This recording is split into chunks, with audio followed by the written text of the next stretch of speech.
John Fragnella of Tunbridge asks, since you're all for a single-payer system of health care, how would that work for someone who is employed by a company that's located in another state? Also, how would that coverage work for me if I was to become ill or injured while in another state?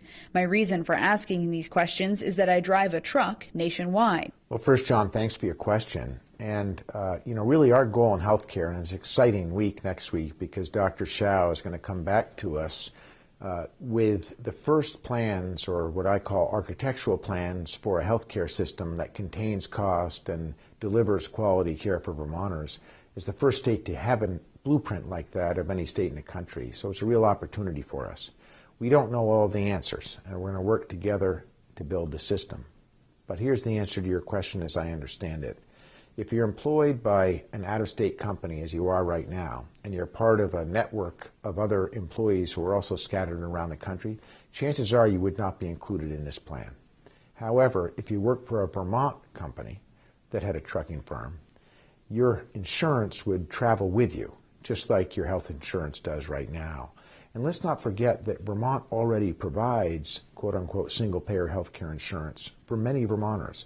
We're the first state in the country to insure all of our children through Dr. Dinosaur.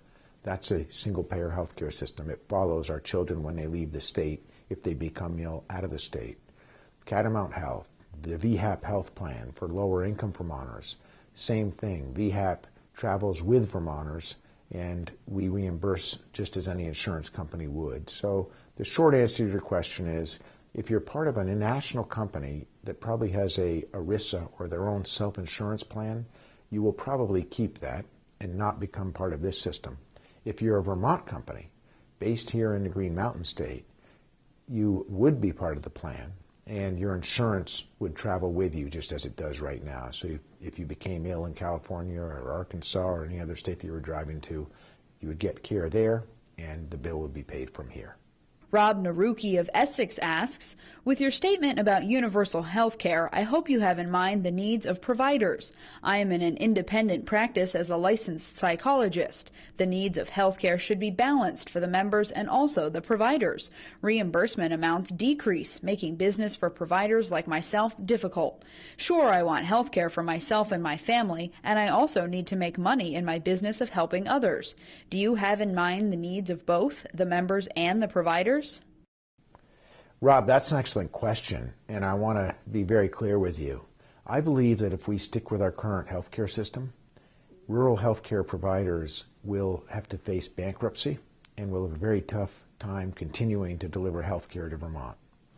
My vision for healthcare is to ensure that we build a system where providers can thrive, where we get the insurance companies off your backs, where we stop second-guessing you, where we get rid of this crazy reimbursement system where one customer comes through the door and you get 30 cents on a dollar, another one comes through the door, you get 40 cents on a dollar, another one you get 60 cents every once in a while. Someone comes through the door that pays you $1 for a dollar's work. I am convinced that if we do not reorganize the way we pay for our current healthcare delivery to providers like you won't survive. And I want to design a system that gets the insurance companies out of the way, that gets the waste out of the way, that saves the 8 to 10 cents on a dollar that we currently waste chasing money around, and allows our providers to get paid an adequate fee for a hard day's work. Vermonters love their healthcare providers. What they don't love is the system, or what I call the non-system, that drives up cost by making insurers, pharmaceutical companies, medical equipment makers, and the rest wealthy, while providers have to scramble to get paid. So we very much are designing a system, we hope in partnership with the providers, that will bring sanity to a payment system that right now I believe will cripple us if we don't make reform.